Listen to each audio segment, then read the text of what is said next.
Hey guys, it's Amy. I just wanted to pop in and share some coloring tips with you. Jenny had mentioned that she really likes the Stampin' blends, so I thought I'd share some of those with you and how that works, and I also thought I'd share some of the other coloring tools because they're a lot of fun. So we're going to pop on and just do that. So I'm going to flip my camera around here. It's always the hardest part. All right, and set it in my little stand. All right, so make sure you stop bouncing. So I'm going to show a couple things. We have a couple different types of markers that Stampin' Up! Sells. These are the Stampin' Write markers, and they are your regular classic ink formula, same as what's in our ink pads. And so they work like a standard marker.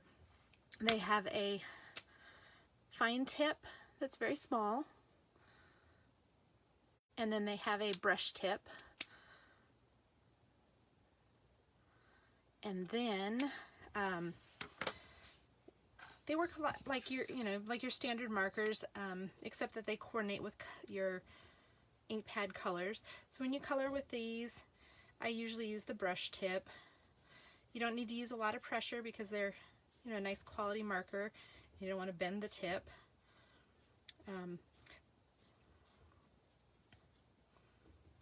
So you can just color in. You get a nice saturated ink color from this.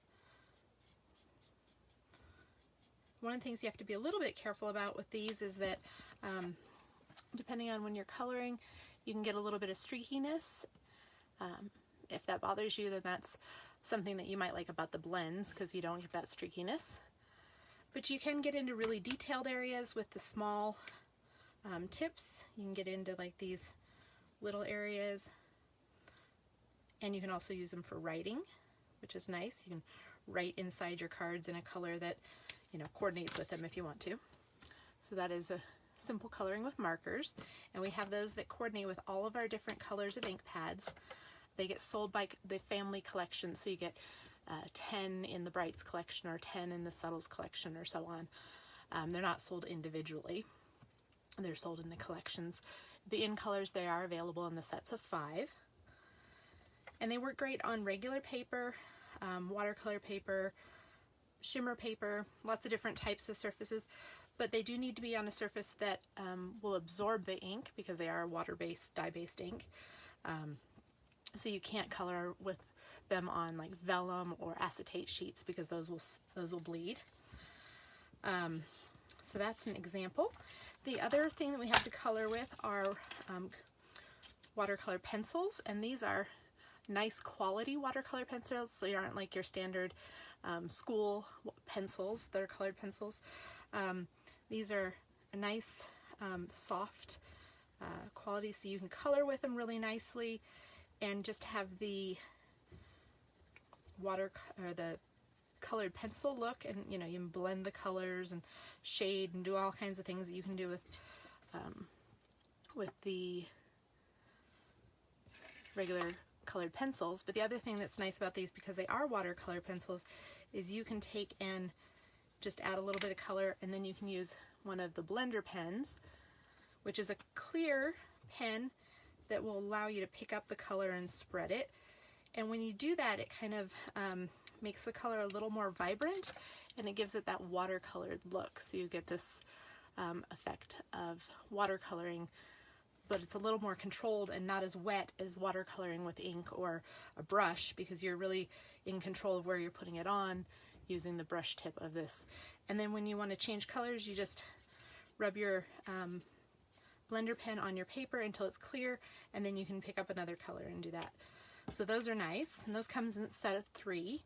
And we have two different sets of the watercolor pencils. One's a larger set, one's a smaller. I put mine in a stamping case just because I like to keep them a little more protected with a harder case than just the cardboard one that comes with. And then last but not least, I have my storage box here. It's a little hard to see in the video probably, but these are the case for the Stampin' blends, which are an alcohol-based marker. And any marker you want to store flat, so they lay lay flat and get the ink to both tips. You don't want them to store them on end like in a cup or something like that. That's not good for your markers.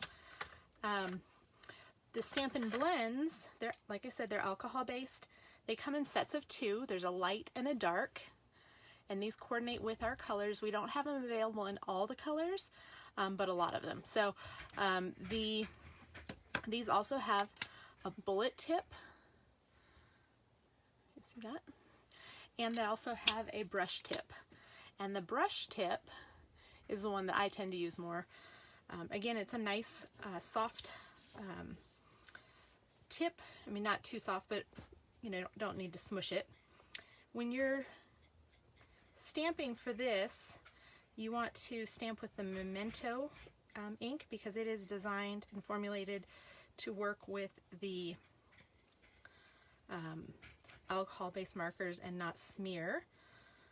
So, but you can see this is the light pumpkin pie that I'm using there, and it's lighter than the pumpkin pie marker that I used. That was the Stampin' Right marker, so it's a lighter shade, but it's still the same tone.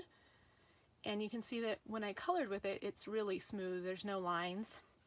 And what's nice about these is you can just put another paper behind there so I don't bleed onto my surface.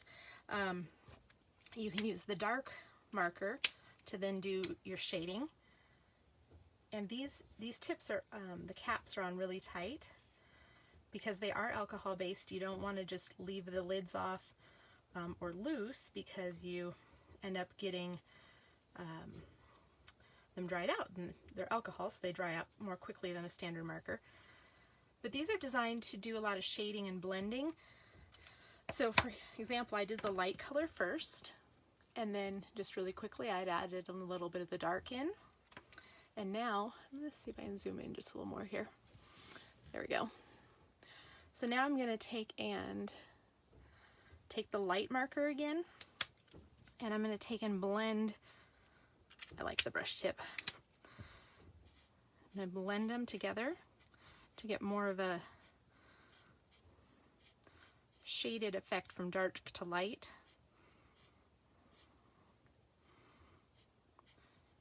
And I get a nice gradation from dark to light on there without harsh lines or anything like that. And obviously I didn't do a super neat job there, but you get the idea.